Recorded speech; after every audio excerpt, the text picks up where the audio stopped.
One of the most often asked questions that I get about olive oil is, what brand should I use? Just tell me what brand and I'll go to the store and I'll get it, and then I'll know that I have good olive oil.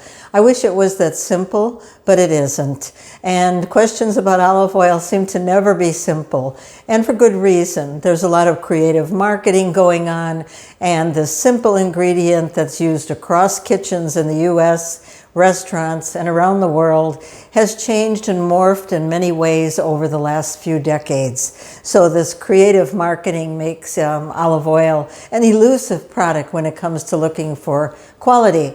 So the reason that providing a brand name doesn't work is really twofold. The first one is any brand can have a big variance as far as the quality goes. So it can have any brand can have something that's really high-end, extra virgin olive oil, 0.8% acidity, very, very good for you, high polyphenol.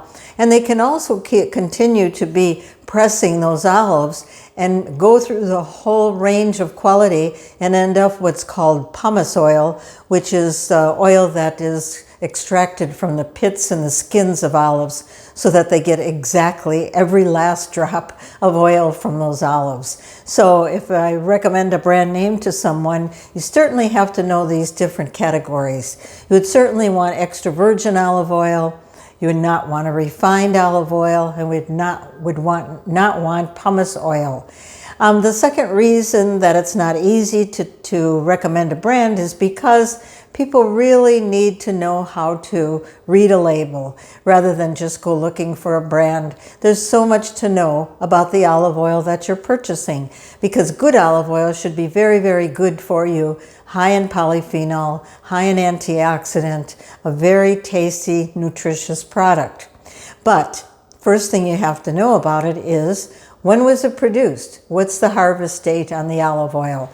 So no matter what brand, you want to find one that shows the harvest date.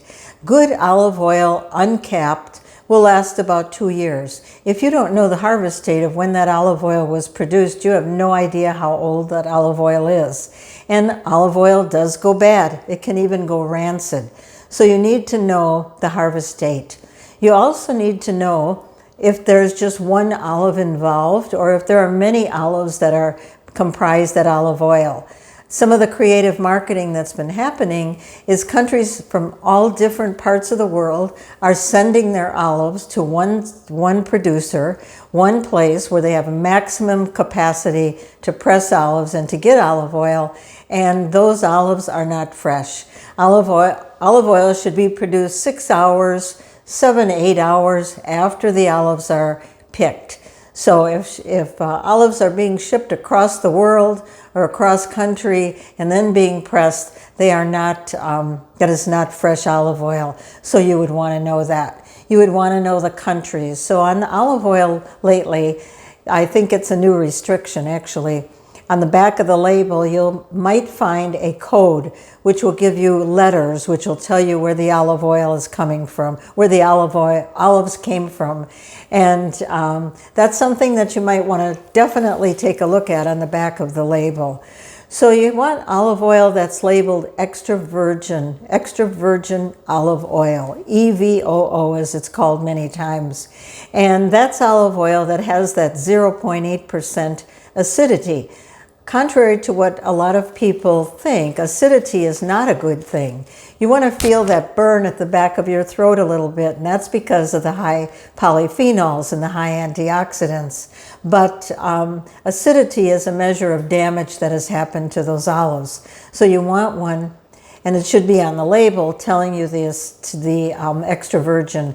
Be nice if it also told you the acidity as well. And then if it says refined on the label, that is olive oil that you would probably want to avoid. Refined olive oil is just that. It's highly refined. It's olive oil that started with some poor quality extra virgin olive oil. So it might say on the label, extra virgin olive oil and other oils, because it'll have a percentage of the extra virgin olive oil, but then it will be mixed with other olive oil that's poor quality, that has gone through a bleaching process and a deodorizing process, and other processes to make what they call refined, which might sound like a good olive oil, but nothing could be further from the truth. So those are just a few reasons why we can't just say, go buy this X brand. I have a checklist that you can take to the grocery store with a lot of this information and more, and even a few photos. If you want, I will put the link in the description and you can get it there. If this has been helpful to you, please subscribe if you haven't. If you are a subscriber, I thank you for stopping by, and I'll be back again soon. Thanks so much.